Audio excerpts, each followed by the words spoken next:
So, on Vice News, there was a series about how many migrants, many from Syria and other war-torn countries in Syria, the Middle East, and Africa, are making their way into Europe for a better life. Yet the whole world is completely up in arms about how Israel builds a home in Jerusalem or in the West Bank, and they're like, "Oh my God, Israel, darn them! They should know where to build their homes." But yet, when there's a small child who is killed on his way to Spain because his life was so terrible, or there are thousands of hundreds of thousands of refugees that are being killed on their way to Europe, whether it's at sea or whether it's once they get there that their security guards at the border in these European countries that are shooting these migrants, or they're sending them back home, and they're huge human rights violations, yet the world is silent on this.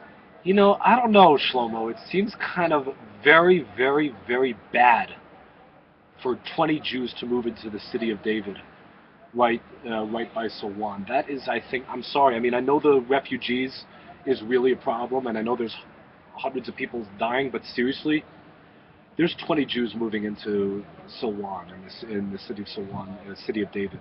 That, I'm sorry, but we gotta fix that first. I'm sorry. Yeah, because that somehow is affecting world peace.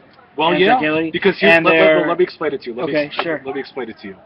You have the Israeli-Palestinian conflict, right? Okay. And that is largely a result of because Jews are living in certain areas that they shouldn't live in. And basically, what that's doing is it's flaming the tensions in the Middle East because then Palestinians get angry, and then all of that shifts to all the other regions around the world, around the Middle East, and therefore that causes all the instability in all the other regions, and then that creates the refugee crisis. So obviously, So the refugee crisis in Syria is caused by Jews because yeah, how is that possible? largely. Because there's no Jews in Syria. No, there's about like 20 Jews. So 20 Jews in Syria is Yeah. causing the No, whole no. uproar. Jews are, see, they're not Israelis. If you're a Jew, I'm sorry, if you're Jewish Israeli, you shouldn't move in. No.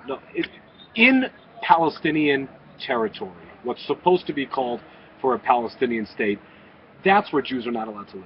They're allowed to live everywhere else. Hopefully, well, don't live in so much in Saudi Arabia, but maybe that'll fit. But for sure, you cannot live in land that's supposed to belong to So Palestinian going state. back to the crisis of the migrants Yes. going into Europe, what do you think is the outcome of this? What's going on now? I think Great Britain has decided to take in a few more refugees, Germany also.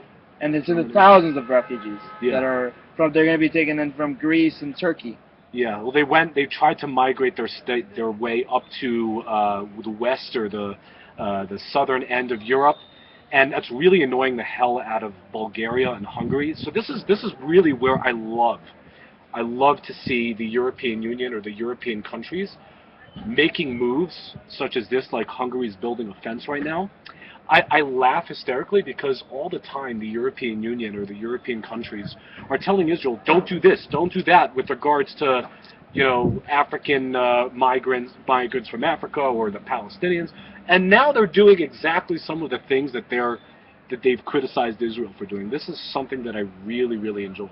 So this is what I think is going to happen in the next few years now, that there's going to be all these, refugees from Arab countries going into these European countries, is that the European countries are going to be more anti-Israel, going to be more Islamic. Eventually it's going to be Eurostan. Uh-huh. And Is that a problem for Israel? I think it is a problem in the long term because obviously they're going to be very hostile towards Israel in the future. Mm-hmm. Well, here's what I have to say about that. I would say it's up to Europe what to do. If they're going to willfully decide, like they have for the last 3 or 4 decades, to bring in countless Muslim immigrants. Now, I'm not. I think this is a tragedy, by the way, and I'm not. Something really needs to be done. But I'm saying if they're going to continuously do this, and they've been doing this for 3 decades, then it's really their fault if they turn into it's their problem if they turn into a Muslim country. They voluntarily allowed it to happen. Well, the thing is, they don't have a choice either because Europeans don't have enough children. And I know this may sound a little off the way, but those white supremacists have it right when they say that the future of the white race is going to diminish because whites are having less children, and in order for them to continue their economy, they need more immigration.